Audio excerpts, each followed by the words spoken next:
mais ku ne maa ngi lay nuyu en réservant bien entendu une mention spéciale à Ngagne Demba Touré. Ngagne Demba qui m'a mis au défi parce qu'il est très difficile de parler après lui. Il ne fait jamais de discours improvisé comme moi je le fais. Il a toujours une préparation et une structuration préétablie, ce qui fait que boo waxee ci ginnaawam da ngay am problème. Mais je vais me débrouiller. Je vais me débrouiller pour faire un discours, étant entendu que d'avance je perds. Alors, à la suite de Ngagne Demba, il y a Abass Fall. Abass Fall, nous avons une relation particulière. D'abord, on est né un 11 novembre. Ñi juddu 11 novembre, c'est des scorpions. Les scorpions, ma àggale wala. Donc nous sommes nés un 11 novembre, des scorpions. Ensuite, ñu nekkaat ci biir parti bi, nous avons une relation particulière. On s'appelle mon jumeau. Ak lu mënti xew. Sama jumeau la. Mu yéene ma jàmm ma yéene ko jàmm. Donc bu xewlee lu mel nii damay ñëw. Alors après avoir salué tout le monde, je dis tout simplement que li tax ma ñëw fi mooy man dama considérer ni lii ngeen di def mooy dëgg. Mooy que le parti dañoo war di dajaloo. Dañoo war di dajaloo parce que nous avons aujourd'hui un grand défi. Nous avons sorti ce pays dëkk bi dañ ko fekkoon ci guuta gu méttee métti avec Macky Sall. Ñu ñëw sous la houlette du président Ousmane Sonko, nous avons proposé la candidature du président Bassirou Diomaye Faye qui est passé. Mu donne une grosse responsabilité. Cette responsabilité de faire bouger les lignes au plan économique et au plan judiciaire est une grosse responsabilité en tant que parti. Moo tax parti bi warta toog rek di xaar, et c'est ce que je dis aux responsables. Nit ñi dañu yaakaar ni rek puisque nous avons les rênes du pouvoir ku ne war naa mën a dem toog rek di seetaan. Nañ xool Ngagne Demba mu réussir fa muy nekk, ñu xool Abass Fall mu def li muy def, ñu xool keneen ak keneen mu def li muy def. Non du tout. Il faut que ñu continuer di téye ci politique bi. Politique bii ñuy def moo ñuy permettre ñu am appareil bi gunge le président de la République et le premier ministre. Man loolu laa gëm. Je considère que li ñu campagne nañu continuer di ko wax sénégalais yi. Gis nga bés boo bàyyee li nga campagne di wax leneen sénégalais bi dalay weddi. En matière électorale tout se paye cash. Il faut maintenir le discours. Nous avions un discours très très guerrier, un discours radical. Dañoo président sax da doon yor bale. C'est radical le bale. Bale mooy bale lépp mu jóge fi.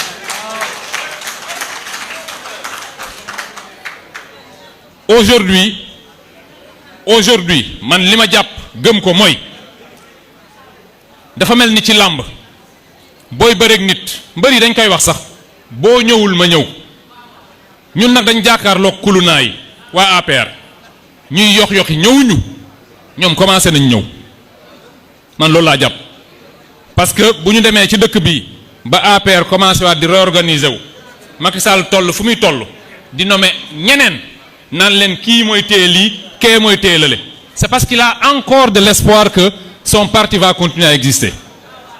Man de wax naa ko duma ci tàyyi pour man APR bu doon man rek la parti boobu disparaître na bu yàgg parce que ñun bu leen fàtte ni ñun bi ñu fi nekkee Abass on se souvient très bien notre parti n'avait rien fait pour être dissous. On n'avait rien fait. Le parti a été dissous très rapidement en un après-midi. Dañoo génne dissolution bi rek appliquer ko immédiatement dem tëj suñu siège. Nous on a 80 raisons de dissoudre l'APR. Parce que fii amul benn sénégalais booy laaj ne ko ndax APR jëloon na ay nervis oui ou non. Tous les sénégalais le savent. Ce parti ne doit pas continuer à exister. Man nag duma ci sonn. C'est mon combat. Je considère que il faut que dans les siècles qui viennent sénégalais bu ñëw lire l'histoire du Sénégal mu xool daal ne en 2023 2024 2021-2023, il y a un parti qui s'appelait Alliance pour la République, qui avait recruté des nervis qui avaient tiré sur les Sénégalais. Lan moo leen ciy fekk ñu ne ce parti-là boobu la disparaître mais mënuñu toog dans 50 ans ñuy raconter l'histoire en intégrant ce parti dans ce que nous faisons. Donc man dama jàpp ni aujourd'hui et le discours des Sénégalais dañ di déglu Sénégalais yi les Sénégalais nous attendent par rapport à tout ce qu'on leur a dit et particulièrement du point de vue du bilan immatériel, c'est-à-dire toutes les questions judiciaires. Sénégalais yi foofu lañ ñuy xaar. Aujourd'hui, il faut que ñu koy waxante. Il faut que ñu koy waxante. Sur ces questions-là, bu ñu amul un bilan conséquent en 2029, ce sera extrêmement compliqué. Man loolu mooy sama combat, loolu moo tax ma sonn ci. Parce que damay gis et cela me glace. Si jamais nous ne réussissons pas à changer ce pays, pour les 50 ans qui viennent, mënoo fee wooti benn Sénégalais naan ko ñëw leen ñu xeex mais ñun li ñu xeex kenn mësu ko xeex ci dëkk bi. Nous avons souffert. Parmi vous, beaucoup ont été en prison. Ci table bi ñii nii vous voyez, il y a des prisonniers un peu partout. Nous portons les stigmates d'un combat national. Boo xeexee nag ba jot dara da nga koy gérer ak fulla. Da nga koy gérer ak fulla ak radicalité. Or aujourd'hui bëgguma cee wéet, je le dis tout le temps, je le répète partout où je vais. Je considère qu'il faut encore serrer les boulons. Il faut que ñu gën a taxaw jàkkaarloog ñii parce que taxaw nañu xaar leen ñoom ñuy ñëw. Ils sont en train de croire en eux. Ils rêvent d'un retour de Macky Sall. On a infiltré leur groupe dañuy déglu li ñuy wax. Dañuy def des plans ne non bon on met tel après bu Macky Sall ñëwee lii ak lii la ñuy def. Pastef doit se mettre en ordre de bataille pour que véritablement ñu réussir lii nga xam ne moom la ñu dig Sénégalais yi.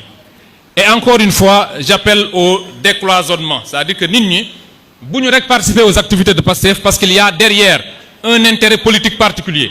Moi je n'ai aucun intérêt, je viens de Bignona, je ne pense pas que j'ai un intérêt là-bas, militaire wu ma foofu. Je suis ici, il est impossible pour moi d'être le maire de Dakar. Je souhaite que toi tu le sois. Lu ma mën a def pour xeex ko dinaa ko def pour yow. Dama jàpp ni ñun dañoo war a gën a resserrer les rangs. Bu amee xeex entre militants de Pastef yu war a xeex dara à Matam nañ dajaloo dem foofu. Qu'on ait cet esprit-là, cet esprit de solidarité qui doit nous permettre de nous en sortir. J'ai été long. Je sais que je n'ai pas été à la hauteur de la pertinence de Ngagne Demba Touré, mais j'ai tenu à délivrer ce message très très politique. Parce que c'est en cela que je crois. C'est cela. Loolu la ñu wooyee Sénégalais yi ñu ñëw fekk si ñu. Et encore une fois, je félicite les organisateurs et l'ensemble des militants qui sont là et par rapport à qui je n'ai pas pu en tout cas citer les noms des uns et des autres. Encore une fois, je vous remercie et je souhaite plein succès à l'avenir.